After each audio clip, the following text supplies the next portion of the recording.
दोस्तों, शालिनी भक्ति सागर में आपका बहुत बहुत स्वागत है।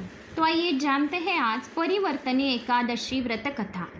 ये कथा सुनने मात्र से वाजपेय यज्ञ का पुण्य फल की प्राप्ति होती है और श्री विष्णु भगवान के समीप एक घी का दिया लगाकर विष्णु सहस्त्र नाम का पाठ करने से, रात्रि में जागरण करने से बड़े बड़े पापों का नाश हो जाता है और ईशान्य कोने में एक घी का दिया लगाकर अपनी मनवांछित इच्छा बोलकर वो जल्दी से पूर्ण होती है। तो दोस्तों, अगर आप मेरे चैनल पर नए हो तो लाल बटन पर सब्सक्राइब कर ले, बेल आइकन दबा ले और लाइक ज़रूर करें।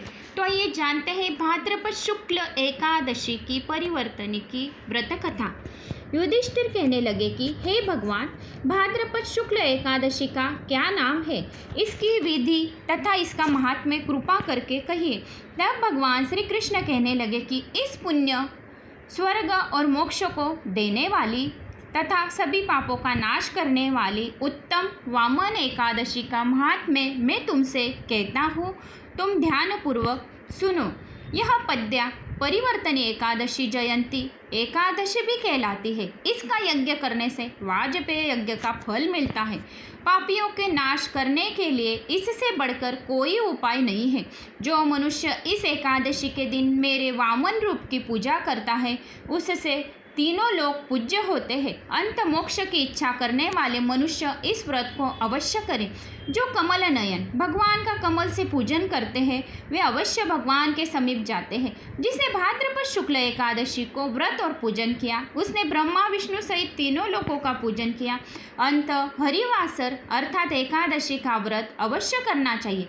इस दिन भगवान करवट लेते हैं, इसीलिए इसको परिवर्तनी एकादशी भी कहते हैं। भगवान के वचन सुनकर युधिष्ठिर बोले कि भगवान, मुझे अति संदेह हो रहा है कि आप किस प्रकार सोते और करवट लेते हैं तथा किस तरह राजा बलि को बांधा और वामन रूप रखकर क्या क्या लीलाएं की।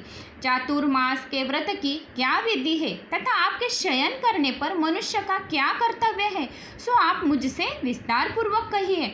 श्री कृष्ण कहने लगे कि हे राजन, अब आप सब पापों को नष्ट करने वाली कथा को श्रवण करें।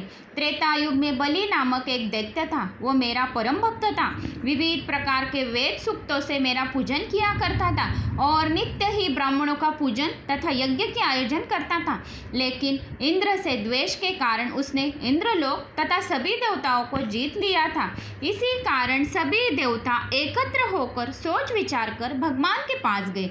बृहस्पति सहित इंद्रादिक देवता प्रभु के निकट जाकर और नतमस्तक होकर वेद मंत्रों द्वारा भगवान का पूजन और स्तुति करने लगे। अंत मैंने वामन रूप धारण करके 5वां अवतार लिया और फिर अत्यंत तेजस्वी रूप से राजा बलि को जीत लिया।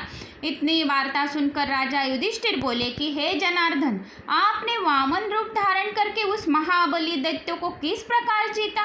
श्री कृष्ण कहने लगे, मैंने वामन रूपधारी ब्रह्मचारी बलि से 3 पग भूमि की याचना करते हुए कहा कि हे मुझको 3 पग लोक के समान और हे राजन, यह तुमको अवश्य ही देनी होगी।